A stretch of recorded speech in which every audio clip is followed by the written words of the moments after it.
Au Nigeria, l'opposant Muhammadu Buhari a remporté l'élection présidentielle en battant le président sortant Goodluck Jonathan lors d'un scrutin qui a tenu toutes ses promesses. Près de Gao, dans le nord du Mali, un employé du comité international de la Croix-Rouge a été tué lors de l'attaque d'un convoi humanitaire. L'attentat a été revendiqué par le Moudjahou. Journée ville morte jeudi prochain à Conakry. Cette manifestation annoncée lundi par l'opposition guinéenne a pour but de contester le calendrier des prochaines élections. Bonsoir à tous et bienvenue dans cette édition sur Sika.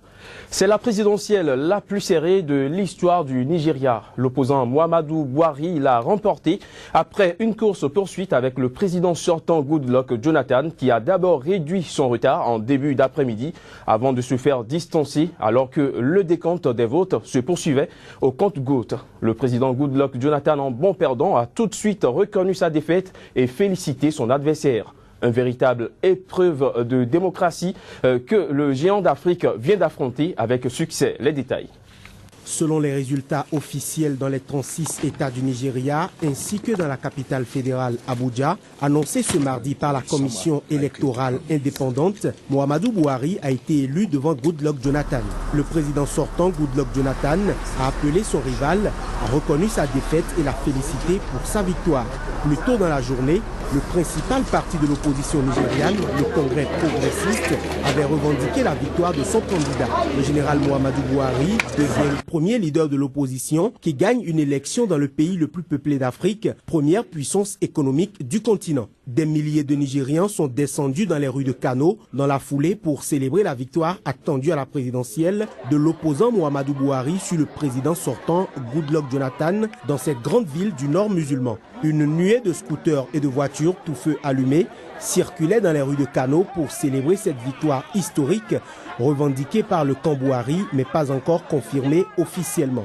De nombreuses personnes brandissaient une balayette, logo symbole du parti de Buhari, le Congrès progressiste APC, qui s'est engagé à lutter contre des années de mauvaise gouvernance et de corruption. Juste Buhari scandait des habitants de la ville. Le général Muhammadu Buhari, principal challenger du président Goodluck Jonathan, arrive donc en tête d'après les premiers résultats des élections. Âgé de 72 ans, il participe pour la 4e fois à une élection présidentielle au Nigeria après son passage à la tête d'un régime militaire dans les années 80. Voici le portrait du vainqueur. C'est un homme très persévérant. Muhammadu Buhari est candidat pour la 4e fois consécutive à l'élection présidentielle nigériane. Principal candidat de l'opposition, il affronte le président sortant Goodluck Jonathan. Muhammadu Buhari est un ancien général. Il a dirigé le Nigeria d'une main de fer à la tête d'une jeune militaire au milieu des années 80 tout en se forgeant une image d'incorruptible. Aujourd'hui encore, à 72 ans, il a fait de la lutte contre la corruption son principal argument de campagne. Un sujet sensible dans cette puissance pétrolière, gangrénée par les détournements d'argent. La corruption est devenue une véritable culture au Nigeria. Dès que nous serons investis au gouvernement, qui que ce soit qui abusera de la confiance sera appelé à rendre des comptes. Fort de son passé de militaire, il promet aussi de mettre fin à l'insurrection islamiste de Boko Haram, qui s'est emparé de pans entiers du nord-est du Nigeria en tuant plus de 13 000 personnes. Musulman et originaire du nord du Nigeria, Muhammadu Buhari n'envisage pas une nouvelle défaite.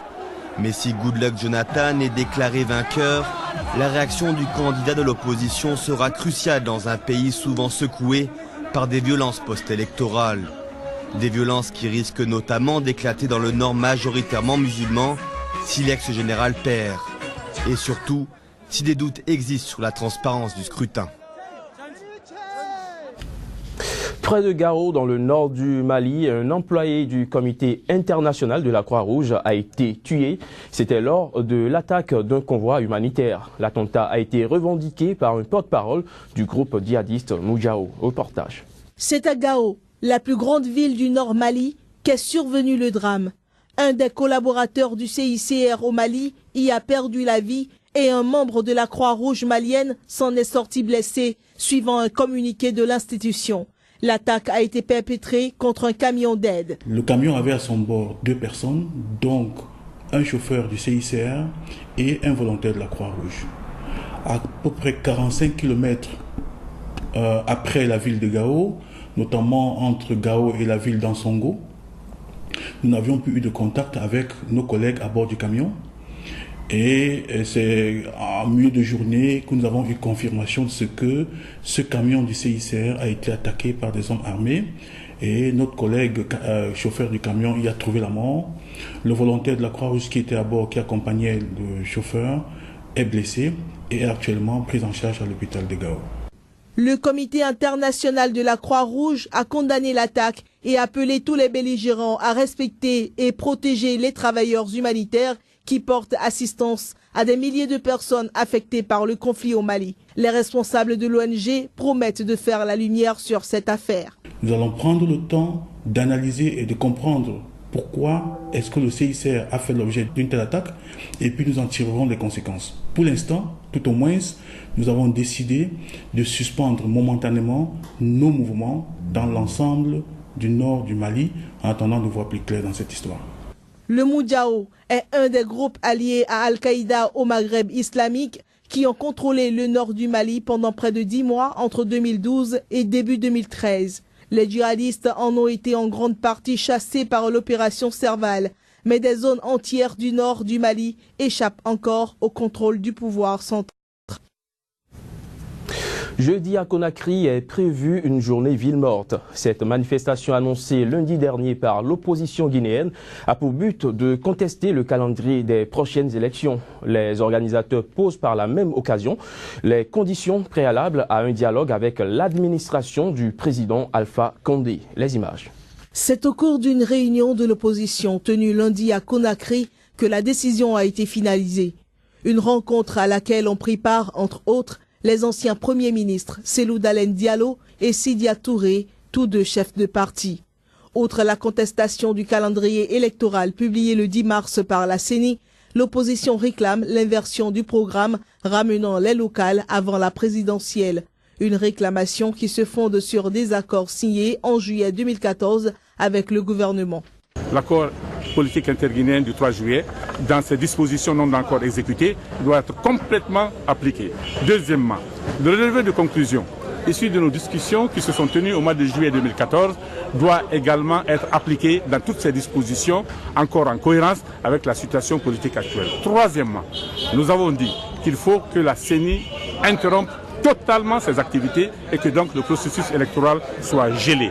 Cellou Dalein Diallo, Sidia Touré ainsi qu'un autre opposant et ex-premier ministre Lansana Kouyaté avaient dans une déclaration commune signée le 24 mars à Paris appelé à la reprise des manifestations citoyennes pour exiger la satisfaction des revendications de l'opposition. Nous avons décidé de nous retrouver tous à Conakry pour organiser la lutte, la résistance contre l'instauration de la dictature et la confiscation des acquis démocratiques de notre peuple. Nous avons donc décidé de nous inscrire dans un cycle ininterrompu de manifestations qui va commencer le jeudi 2 avril prochain par une journée ville morte à Conakry et qui va s'étendre progressivement à l'intérieur du pays, ainsi qu'à d'autres types de manifestations. Soulignons que le 18 mars, l'opposition a suspendu sa participation au Parlement et à la CENI pour marquer son désaccord avec le calendrier des élections. De son côté, le gouvernement avait le 26 mars fait part de sa volonté de trouver des voies et moyens de rétablir la confiance nécessaire au processus électoral, de respecter la Constitution et de préserver la paix sociale. Au Bénin, le mois de mars a vu tourner définitivement le dos à la mouvance présidentielle des militants de poigne, dont entre autres un élu communal bien influent et le président de l'Assemblée nationale. Contre le premier magistrat, il porte assez de griefs, mais la principale forme de discorde reste et demeure la question de la révision de la Constitution. Joël Yetondi est juste dans Issou. Le chef d'État béninois et le président de l'institution parlementaire en train de se regarder en chien de faïence, nombre de Béninois donneront volontiers leur tête à couper. Tant l'harmonie, la complicité entre les deux hommes étaient des plus parfaites. Mais à moins de 2 ans de la fin du mandat du locataire de la Marina, l'Union sacrée n'a pu résister aux épreuves de fin de gouvernance. Ça va changer, ça peut changer, ça doit changer. Et nous avons fait confiance. Nous avons été abusés. Nous avons été déçus. Comment voulez-vous continuer d'avoir confiance? Surtout quand ces pratiques-là se répètent. Le divorce est totalement consommé. Nous n'avons rien à cacher. Nous n'avons rien à cacher. Nous n'avons pas de cadavre dans les malles. Nous n'avons pas de cadavre dans les valises. Nous n'avons rien dans les valises. Je vous l'assure. Le président de l'Assemblée nationale a choisi d'évoluer désormais sous la bannière de l'alliance FDU, les Forces démocratiques unies. À l'allié d'hier, il est notamment reproché de jouer à un jeu dangereux avec la constitution béninoise. Cette révision n'interviendra pas. Elle ne pourra pas se faire. Un seul individu ne peut décider du sort de tout un peuple. Patrice Oussou-Guédé, l'un des caciques du pouvoir, maire de l'une des communes stratégiques du Bénin, Abomey-Calavi, embouchera aussi la trompette pour dire sa déception et annoncer sa rupture avec le régime en place.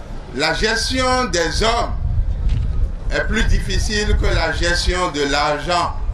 Tant qu'il y a la mauvaise gestion des hommes, ça crée toujours des frustrations. Et c'est pourquoi j'ai pris toutes mes responsabilités. Je viens confirmer devant vous aujourd'hui mon adhésion effective à l'AND. Des faux fuyants rétorquent encore tous ceux restés à bord du navire FCBE, l'alliance politique au pouvoir. Pour son coordonnateur national, 50 députés FCBE pour la prochaine législature, cela reste juste une ambition et ne peut être assimilé à une manœuvre visant à maintenir un homme au pouvoir. La Constitution elle-même dit en son article 154, le chiffre 50 n'a rien à voir, ne permet pas de prendre en considération, ne permet pas d'envoyer le projet de révision en référendum. Et encore moins, ne permet pas de faire adopter les projets de révision de la Constitution par l'Assemblée nationale parce qu'il faudra en ce moment-là 67 députés. À quelques semaines des prochaines échéances électorales, le jeu reste ouvert autour des 83 sièges à pouvoir. Chaque formation politique jure mettre les bouchées doubles pour en rafler le maximum. Au soir du 26 avril, chacun pourra se faire une idée claire de sa performance. Nous irons rue par rue, au cœur à cœur. Voilà, ce sera tout pour cette édition, mesdames, messieurs. Merci de nous avoir suivis. L'actualité continue sur Sika.